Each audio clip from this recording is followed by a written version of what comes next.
Now, Rawalpindi's police commissioner, Liaquat Ali Chhat, has resigned today, admitting to failure in conducting free and fair elections. And what's interesting is that as soon as he made that admission, he was arrested. Now, the Rawalpindi commissioner also admitted to rigging, saying that at least about 13 people who had lost the elections were declared winners. Listen to what he had to say.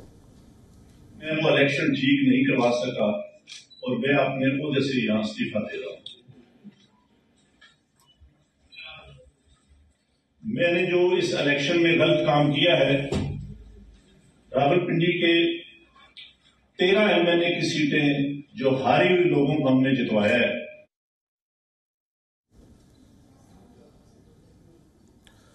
Now, this has come at a time when protests are taking place across the nation over allegations of election rigging. Thousands of supporters of the Grand Democratic Alliance have hit the streets in southern Sindh province.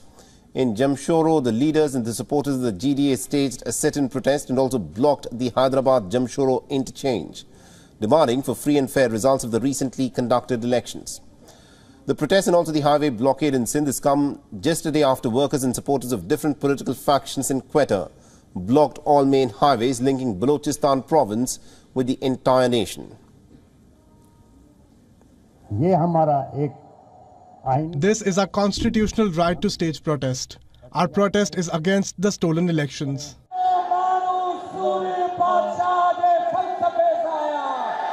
Who will accept this election? The entire election was based on fraud. The election results were already sold out.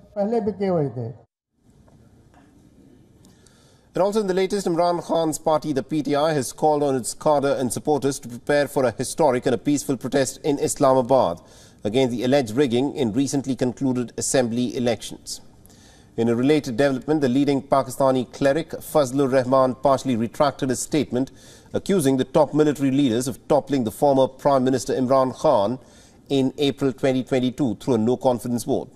The Maulana Fazlur Rahman of the Jamiat-e-Ulama-e-Islam Fazl had claimed during a television news talk show on Thursday night that the former army chief, General Qamar Javed Bajwa, had toppled the Pakistan Tehreek-e-Insaf's government. Meanwhile, Pakistan's caretaker Prime Minister Anwarul Haq Kakar had issued a statement implying that the elections that were held were actually free and fair.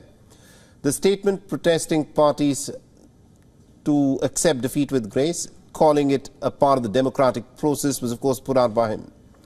Pakistan, remember, voted in the national and the provincial elections on the 8th of February, but the polls have been marred by accusations of rigging to defeat the independent candidates backed by the now jailed former Prime Minister and the PTI chief Imran Khan. And we earlier spoke with our Pakistan Bureau Chief Anas Malik, who joined us live from Islamabad, and this is what he had to say.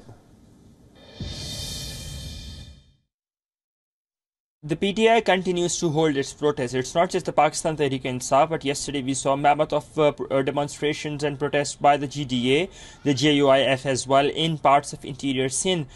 So these protests is something that is not new in Pakistan. We've seen that happen earlier in 2013 and then subsequently in 2018 as well after the elections.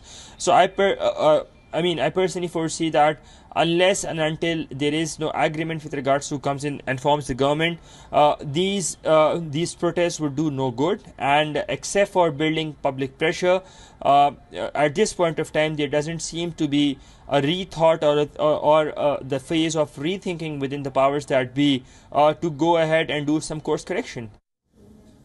I also earlier spoke with Mr. Syed Javed Hassan, who is a columnist, to join me live from London. Listening to what he had to say.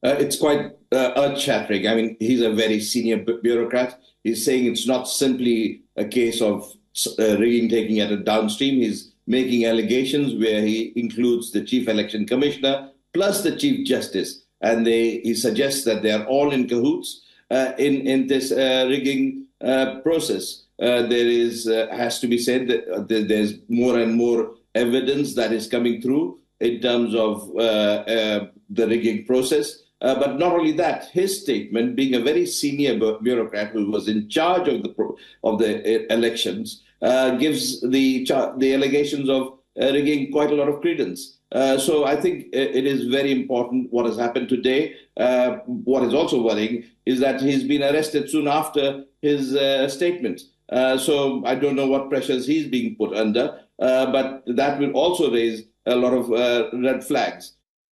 WION is now available in your country. Download the app now and get all the news on the move.